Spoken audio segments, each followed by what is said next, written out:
এবার জল জীবন মিশন প্রকল্প সেখানেও বরাদ্দে বঞ্চনা করা হচ্ছে এমনটাই অভিযোগ। আর এবার দিল্লিতে তৃণমূল কংগ্রেসের দরবার, কেন্দ্রীয় মন্ত্রী CR পাতিলকে ডেপুটেশন। বরাদ্দ টাকা না পাওয়ায় রাজ্যবাসী ক্ষতিগ্রস্ত হচ্ছে বলে অভিযোগ জানিয়ে চিঠি কেন্দ্রীয় মন্ত্রীর কাছে অবিলম্বে বকেয়া 2525 কোটি টাকা দেওয়ার দাবি।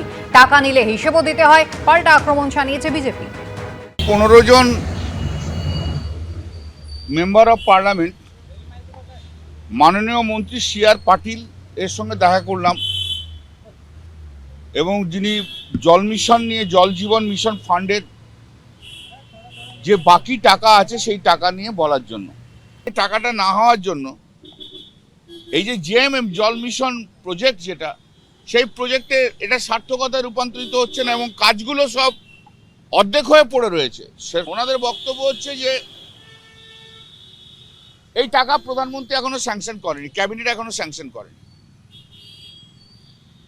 আমরা যখন বললাম এটা তো বাজেটের মধ্যে বরাদ্দ করা আছে, বললো বাজেটে প্রভিশন রয়েছে কিন্তু টাকার স্যাংশন হয়নি এবং আগস্ট মাসের পর থেকে নাকি কোনো রাজ্যেই টাকা দেওয়া হচ্ছে না, এটা ওদের বক্তব্য। অন্যান্য রাজ্যে তো এ ধরনের কোনো প্রতিনিধি দলকে যেতে দেখা যাচ্ছে না, শুধু বাংলাকে যেতে হচ্ছে কেন? এগিয়ে বাংলা।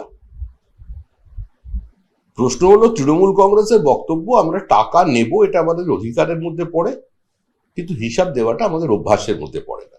যে টাকা গেছে সে টাকাও তৃণমূল কংগ্রেস খরচা করতে পারেনি।